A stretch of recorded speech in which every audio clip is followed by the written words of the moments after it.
আল্লাহ রাসূল বলেছেন, মান ইতাকাফা আশরান ফি আওয়াখির রমাজান কানা কাহাজ্জাতাইনি ওয়া উমরাতাইন। দুনিয়ার কোন মুসলমান যদি শেষ 10 দিন, রোজার মাসের শেষ 10 দিন ইতিকাফ করে, আল্লাহর হাবিব বলে সে যেন 2টা হজ এবং 2টা উমরা আদায় করলো। বলেন সুবহানাল্লাহ।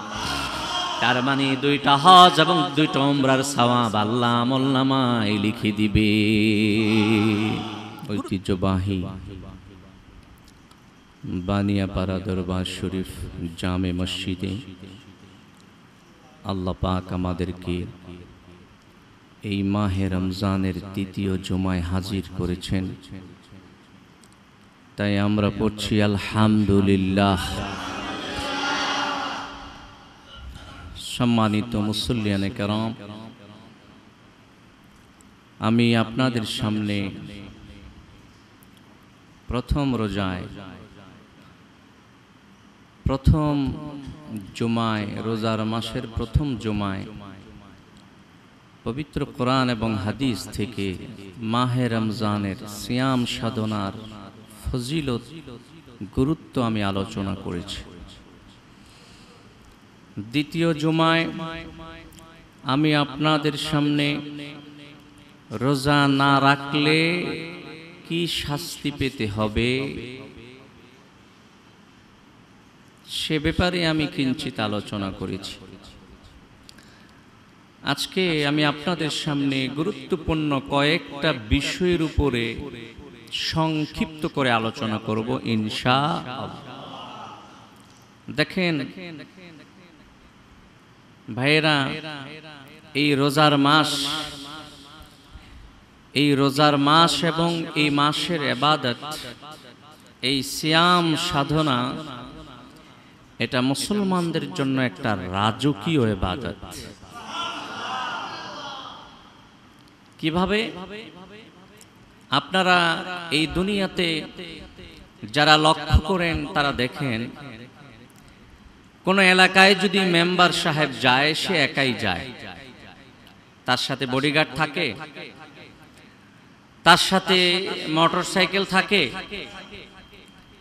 চেয়ারম্যান সাহেব যখন যায়, বেশিরভাগ চেয়ারম্যান সাহেব একা যায়, 2-4 জন থাকলে থাকতেও পারে। এমপি সাহেব যখন কোথাও যায়, সেখানে তিনি তার এলাকার কয়েকজন নেতাকর্মী ছাড়া তেমন কিছুই নিতে পারে না। মন্ত্রী সাহেব যখন কোন এলাকায় যায়, কয়েকজন পুলিশ ছাড়া আর কে থাকে। কিন্তু প্রধানমন্ত্রী যখন কোথাও যায়, তার সাথে মন্ত্রী পরিষদের অনেক সদস্য থাকে, অনেক আমলা কামলা থাকে, সচিব থাকে, অনেক ফোর্স থাকে, পুলিশ থাকে, র্যাব থাকে। তার সফরটা একটা রাজকীয় সফর, ঠিক কিনা বলেন? ঠিক মাহে রমজান এসেছে, রাজকীয় ভাবে এসেছে। রোজার মাস শুধু সিয়াম সাধনা নিয়ে আসে নাই, সে আমাদের জন্য অনেকগুলি ইবাদত নিয়ে এসেছে। প্রত্যেকটা ইবাদত গুরুত্বপূর্ণ ইবাদত। রোজা তো রোজা আসে নাই, আমাদের জন্য সিয়াম এনেছে, কিয়াম এনেছে, রহমত, মাগফিরাত, নাজাত, সাহারি, ইফতারি আমাদের জন্য নিয়ে এসেছে। ইতিকাফ, সাদকাতুল ফিতর আমাদের জন্য নিয়েছে। যাকাতের মতো একটি বড় ইবাদত। বলে সুবহানাল্লাহ। রোজার মাস কি শুধুমাত্র একটা ইবাদত নিয়ে এসেছে? অনেকগুলি ইবাদত আমাদের জন্য নিয়ে এসেছে। সর্বশেষ এই রোজার মাস যখন শেষ হবে, সে আমাদেরকে উপহার দিবে ঈদুল ফিতর। যেদিন যে ঈদুল ফিতরে হাজির হলে বান্দার কোনো গুনাহ আমলনামায় থাকে না। বলেন সুবহানাল্লাহ। সম্মানিত হাজিরিন, মুসলমান ভাইয়েরা, এই রোজার মাস আমাদের জন্য গুরুত্বপূর্ণ একটি মাস। চলে যাচ্ছে, জানি না কে কতটুকু করতে পেরেছেন।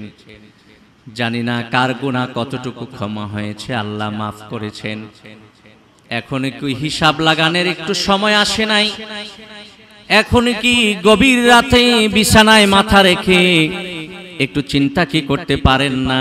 রোজার মাস তো আসলো, কি করলাম, আগে কি করেছি, তার চেয়ে ভালো কি করতে পেরেছি, আগে যে গুনাহ করছি কোন গুনাহটা ছেড়ে আল্লাহর জন্য আমি খাস বান্দা হতে পেরেছি। আল্লাহর রাসূল কি বলে নাই, ও আমার উম্মতেরা, কিয়ামতের ময়দানে আল্লাহ তো তোমাদের হিসাব নিবে, ওই হিসাবের আগে তোমরা নিজেরা একটু হিসাব লাগাইও। হিসাব লাগানোর দরকার আছে না? রোজার মাসের হিসাবটা একটু তাড়াতাড়ি লাগান, তাহলে সামনের অল্প কিছুদিন আছে, আপনি চোখের পানি ফালাই আল্লাহর কাছে ক্ষমা চাইলে আপনার সব গুনাহ আল্লাহ মাফ করে দিবেন। ভাইয়েরা আমার, এই রোজার মাস চলে যাচ্ছে, আমাদের সামনে গুরুত্বপূর্ণ কয়েকটি ইবাদত আছে, তার মধ্যে একটি অন্যতম ইবাদত হচ্ছে ইতিকাফ। ইতিকাফ এমন একটি ইবাদত, আল্লাহর রাসূল সাল্লাল্লাহু আলাইহি ওয়াসাল্লাম মদিনাতে ছিলেন যত বছর তত বছর কোনোদিন ইতিকাফ ছাড়ে নাই। অনেক আল্লাহর ওলিরা বলেছে যে আমরা বুঝি না মানুষ কেমনে ইতিকাফটা ছাড়ে, কারণ দয়াল নবীজি সাল্লাল্লাহু আলাইহি ওয়াসাল্লাম মদিনায় যাওয়ার পরে ইতিকাফ তার জীবনে কোনোদিন ছেড়ে দেয় নাই। বরং যে বছর আল্লাহর হাবিব সাল্লাল্লাহু আলাইহি ওয়াসাল্লাম চলে গেছে, যে বছর আল্লাহর হাবিব সাল্লাল্লাহু আলাইহি ওয়াসাল্লাম এই দুনিয়া ছেড়ে চলে গেছে, ওই বছর আমার নবী সাল্লাল্লাহু আলাইহি ওয়াসাল্লাম 20 দিন ইতিকাফ করেছেন। অনেক সাহাবায়ে কেরাম বুঝে ফেলেছিল, মনে হয় গতবারের ইতিকাফ আল্লাহর রাসূল সাল্লাল্লাহু আলাইহি ওয়াসাল্লাম আদায় করে নিয়েছে। আমার রাসূল সাল্লাল্লাহু আলাইহি ওয়াসাল্লাম যে বছর চলে যাবে, এর আগের বছর আল্লাহর হাবিব সাল্লাল্লাহু আলাইহি ওয়াসাল্লাম দেখলেন জিবরাইল আমিন প্রতি বছর এক খতম কোরআন আল্লাহর হাবিবকে শোনায়, কিন্তু যে বছর চলে যাবেন ওই বছর জিবরিল আমিন আমার নূর নবীকে 2 খতম কোরআন শোনাইলেন। আমার হাবিব সাল্লাল্লাহু আলাইহি ওয়াসাল্লাম নূর নবী সাল্লাল্লাহু আলাইহি ওয়াসাল্লাম বললেন, সাহাবীরা রে, তোমরা কি জানো কিসের ইঙ্গিত করে গেলেন? জিবরিল আমিন ইঙ্গিত করলেন যে 2 খতম শোনাইয়া দিলাম, আগামী বছরটাও শুনে নেন। ইতিকাফ একটি গুরুত্বপূর্ণ ইবাদত, এটা জামে মসজিদে আমরা করি। রোজার মাসে শেষ 10 দিনে যে ইতিকাফ আমরা করি, এটা হচ্ছে সুন্নতে মুআক্কাদা আলাল কিফায়া, মানে 1-2 জনে আদায় করলে সবার পক্ষ থেকে আদায় হয়ে যাবে।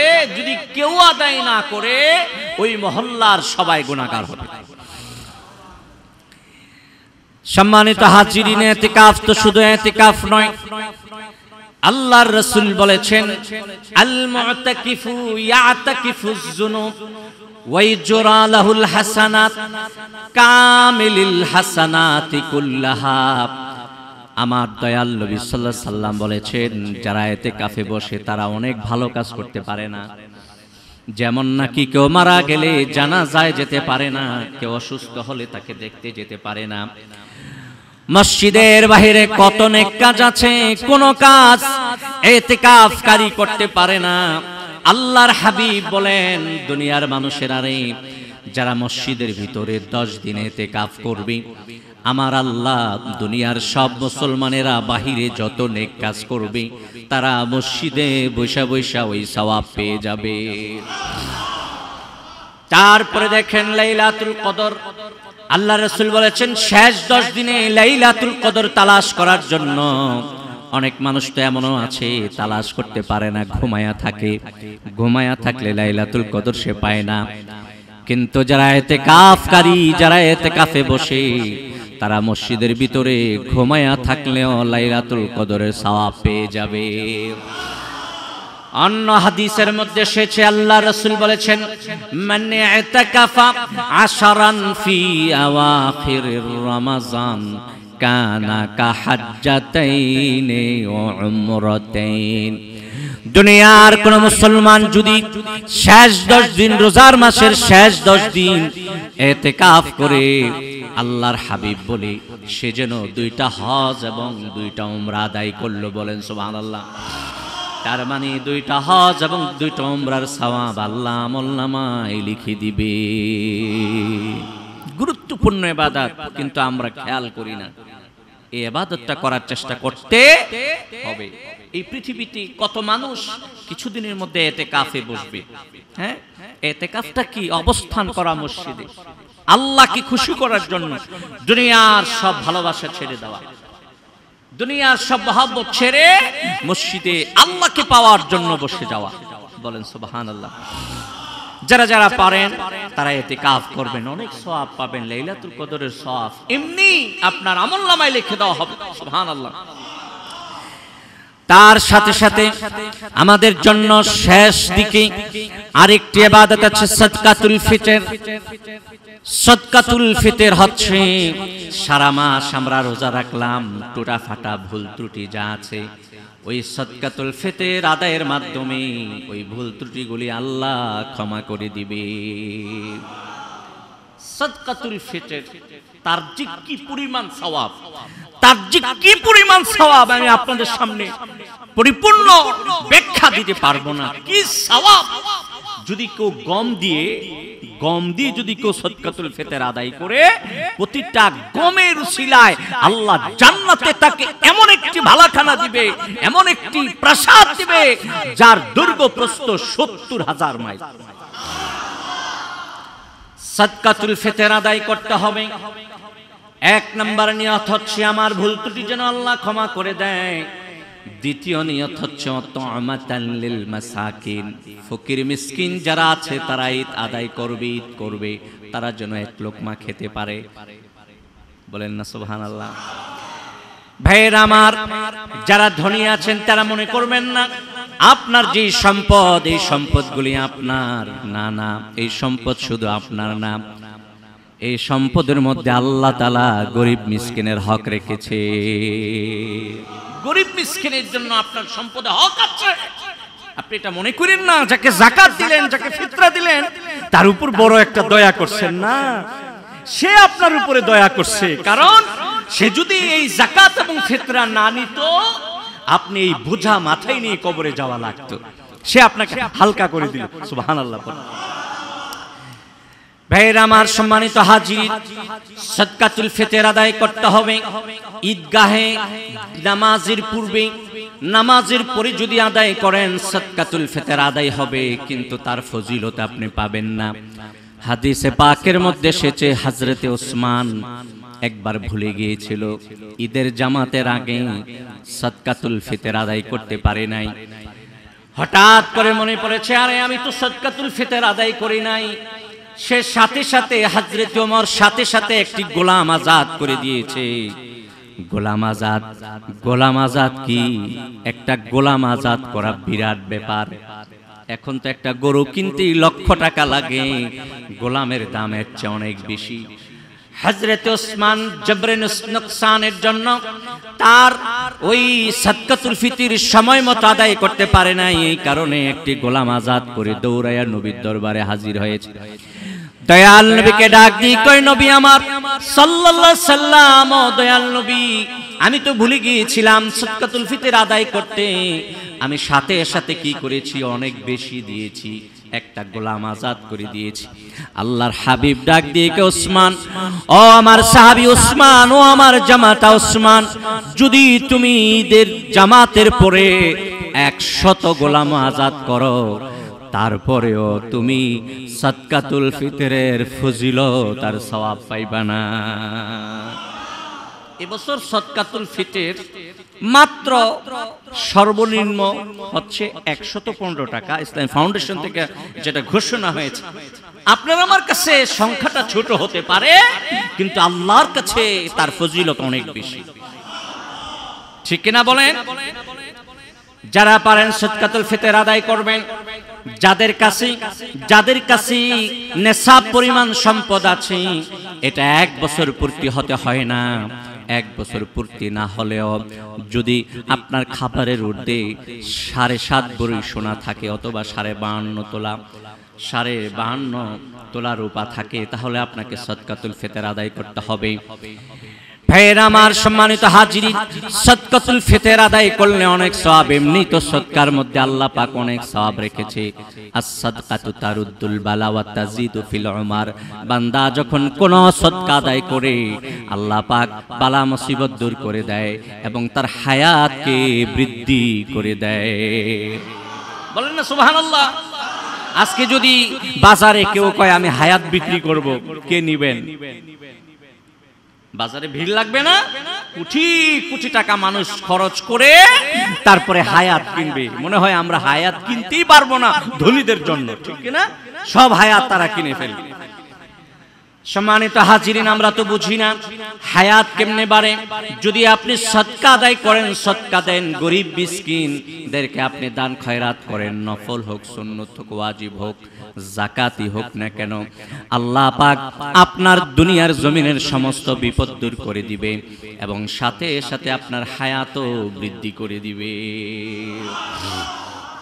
হযরত ঈসা আলাইহিস সালামের জমানায় একজন ধোপা ছিল। ধোপা, সে কাপড় ধুইত।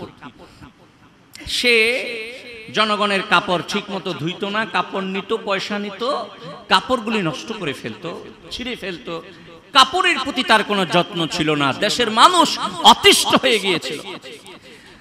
তারা সবাই মিলে ঈসা আলাইহিস সালামের দরবারে গেলেন, যায়া নালিশ করলেন, হুজুর, এই যে ধোপা, এই যে লন্ড্রির দোকানের যে চাকরিজীবী আছে, সে আমাদের কাপড়গুলি ভালো করে ধোয় না, ধুইলো আবার ছিঁড়ে ফেলে, আবার ঠিক মতো দেয় না। বিচার দিলাম, আমরা আপনার কাছে মামলা দায়ের করলাম, আপনি দোয়া করেন এরা যেন মইরা যায়।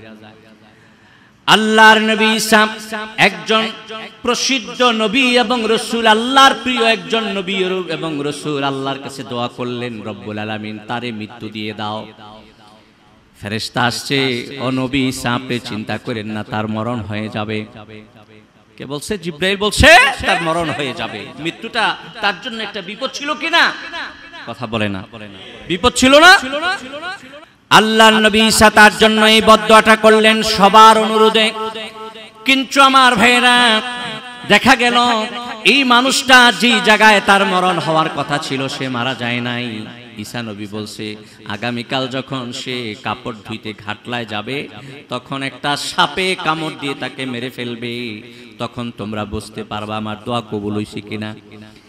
সবাই অপেক্ষায় রইল তার কখন মরণ হবে। কিন্তু দেখা গেল এই মানুষটা যখন কাপড় নিয়ে ঘাটলার দিকে যাচ্ছিল, তার ব্যাগের মধ্যে ছিল 3টা রুটি। যাওয়ার পথে একটা ফকির এসে কয়, আল্লাহর রাস্তায় আমারে কিছু দেন, বহুদিন কিছু খাইতে পাই না। এই ধোপা, এই লন্ডিওয়ালা সে ব্যাগ থেকে একটা রুটি বাহির করে সদকা করে দিল। আবার কিছু দূর যাওয়ার পরে সে দেখলো আরেকটা ভিক্ষুক দাঁড়িয়ে আছে, কিছুই খায় নাই, কিছুই পেটে দিতে পারে নাই, তাকে আরেকটা রুটি দিল, আরেকজনকে আরেকটা রুটি দিল। ওই ঘাটলায় যায় ঠিক মতো সহি সালামতো কাপড় চোপড়গুলি ধুইল, সহি সালামতে আবার বাড়িতে চলে আসলো। সুবহানাল্লাহ। আল্লাহর নবী ঈসা অবাক হয়ে গেলেন, দুনিয়ার সব মানুষেরা অবাক হয়ে গেল। কিরে, ঈসা বলেছে যে মারা যাবে, কিন্তু মারা যায় না কেন? কেন সে মরল না? ঈসা নবী পেরেশান হয়ে গেলেন। আমি বললাম যে মারা যাবে, তারপরও মরল না, ঘটনা কি? যাই, যাইয়া দেখি অবস্থাটা কি। যাইয়া তার কাপড়ের যে গাঁঠুরি আছে, গাঁঠুরির মধ্যে দেখে ঠিকই ঈসা নবী যে বলেছে একটা সাপে কামড় দিবে, সাপটা সেখানে আছে। সুবহানাল্লাহ। আল্লাহর নবী ঈসা যখন তাওয়াজ্জু দিলেন উপরের দিকে, জিবরাইল এসে বলে, ও ঈসা, আল্লাহ পাক এই সাপটাকে প্রেরণ করেছিলেন আপনার দোয়াটা কবুল করে তাকে কামড় দিয়ে হত্যা করার জন্য। কিন্তু সে যখন পথিমধ্যে 3টা রুটি দান করেছে, আল্লাহ পাক ওই সাপের মুখের মধ্যে একটা লাগাম লাগাইয়া দিছে। কঠিন এই বিপদ থেকে এই ধোপা রক্ষা পেয়েছে শুধুমাত্র দান আর সদকার কারণে। এই রোজার মাস দান আর সদকা করলে, সদকাতুল ফিতর আর যাকাত দিলে আপনি 70 গুণ বেশি সওয়াব পাবেন।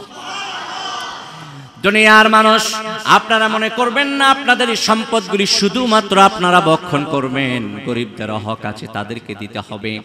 আপনার সম্পদ যখন 40 টাকা হয়ে যাবে, নেশাব পরিমাণ হওয়ার পরে আপনি 40 টাকার মধ্যে 1 টাকা, 1 লক্ষ টাকার মধ্যে 2500 টাকা আপনাকে যাকাত দিতে হবে। সাদকাতুল ফিতর তো অল্প, 115 টাকা হিসাব মতো, 115 টাকা, আরো বেশিও আছে হিসাব, সেটা ধনীদের জন্য কমস কম 115 টাকা। আর যারা সাহিবুল মাল, যাকাতওয়ালা ধনী মানুষ, অনেক টাকার মালিক, তারা 40 ভাগের 1 ভাগ দিবে। আর যদি না দেয়, আল্লাহ পাক বলেছেন ফাবাশশিরহুম বিআযাবিন আলীম। ইয়া রাসূলুল্লাহ সাল্লাল্লাহু আলাইহি ওয়াসাল্লাম, যারা সম্পদ পাওয়ার পরেও যাকাত দেয় না, তাদেরকে আযাবে আলীমের, জাহান্নামের সুসংবাদ দেন। তার মানে তারা জাহান্নামে যাবে, ঠিক কিনা বলেন? ভাইরা আমার, কিয়ামতের ময়দানে যারা যাকাত আদায় করবে না, হাসরের ময়দানে যারা যাকাত আদায় করবে না, সোনা দানা রূপা যা ছিল সবগুলি আল্লাহ পাক আগুন দ্বারা গলাইয়া ওই গলিত স্বর্ণ আর রূপা তাদের দেহের মধ্যে ঢেলে দিবেন। জোরে কর নাউজুবিল্লাহ। এমন শাস্তি আমরা পেতে চাই না, এমন শাস্তি থেকে আমরা আল্লাহর দরবারে পানা চাই। যাকাতের মধ্যে আল্লাহ পাক অনেক ফজিলত রেখেছেন। যাকাত ফরজ করেছেন। কেন ফরজ করেছেন? গরিব মিসকিনের জন্য, মানুষের অভাব অনটন দূর করে দেওয়ার জন্য। আল্লাহ পাক সকলের রিজিকের জিম্মাদার। ও ধনী লোকেরা, তোমাকে আল্লাহ 40 টাকা দিতে পারলো, তুমি কি আল্লাহকে 1 টাকা দিতে পারলা না? 40 টাকা যে আল্লাহ তোমাকে দিল, সে আল্লাহ বলল, বান্দা তোরে 40টা টাকা দিলাম, তুই আমারে 1 টাকা দে, আমি হাতটা বিছাইয়া দিলাম। বান্দা তুমি কি পারলা না 1 টাকা আল্লাহকে আবার ফেরত দিতে? আল্লাহ পাক বলেন, দুনিয়ার মানুষেরা শোনো ভালো করে, আমার আল্লাহ দুনিয়ার মানুষদেরকে বলে দিয়েছেন, যারা যাকাত দেয়, ফিতরা দেয়, সাদকা করে, গরিব মিসকিনের হাতে যাওয়ার আগে সেটা আল্লাহর হাতে চলে যায়। তার মানে এটা না, তার মানে অর্থ এটা না আল্লাহ মিসকিন হয়ে গেছে, গরিব হয়ে গেছে, আল্লাহর হাতে চলে গেছে, না না। তার মানে গরিবের হাতে পৌঁছার আগে আল্লাহ তোমারে সওয়াব দিয়ে দেয়। যাকাত দিতে হবে, এটাকে কোনো প্রথা মনে করা যাবে? এটাকে প্রথা মনে করা যাবে? এটা কোনো প্রথা নয়, এটা ইসলামের 5টি ব্যানার মধ্যে একটি ব্যানার। ইসলামের 5টি ব্যানার মধ্যে একটি ব্যানার। ইসলামের যে 5টি ব্যানার আছে তার মধ্যে যাকাত একটা আছে কিনা? আল্লাহ পাক যত জায়গায় বলেছেন আকিমিস সালাতা, আল্লাহ বলেছেন ওয়া আতুজ যাকাত। যত জায়গায় নামাজের কথা বলেছেন, তত জায়গায় আমার আল্লাহ এই পৃথিবীর সমস্ত নিজাম ঠিক রাখার জন্য আল্লাহ বলেছেন যাকাত দাও, যাকাত দাও। বলেন সুবহান। আজকে দেখা যায় যাকাত দিতে চায় না, উদাসীন, কোটি কোটি টাকার মালিক, হাজার হাজার কোটি টাকার মালিক, 200-400 কাপড় দিয়ে তার যাকাত শেষ হয়ে যায়। জোরে বলেন নাউজুবিল্লাহ। এই সমস্ত সম্পদ, টাকা পয়সা তার জন্য একদিন সাপ হয়ে দাঁড়াবে, জাহান্নামের কারণ হবে। আল্লাহ পাক যেন এই মাহে রমজানের ফজিলত পরিপূর্ণ আমাদেরকে পাওয়ার তৌফিক দান করে, বলুন আমিন। ইতিকাফ করার চেষ্টা করবেন। তারপরে সাদকাতুল ফিতর তো সবাইকে আদা করতে হবে। সবাই, বেশিরভাগ মানুষ সাদকাতুল ফিতর আদায় করে। তার সাথে সাথে যারা ধনী লোক আছেন, যাকাত দিবেন, জিকির ফিকির করবেন। এই তো লাইলাতুল কদর আসতেছে, ইনশাআল্লাহ আগামী জুমায় লাইলাতুল কদর সম্পর্কে আলোচনা করব। আল্লাহ যেন কবুল করে, মঞ্জুর করে, বলুন আমিন। ওয়া মা আলাইনা ইল্লাল বালাগ।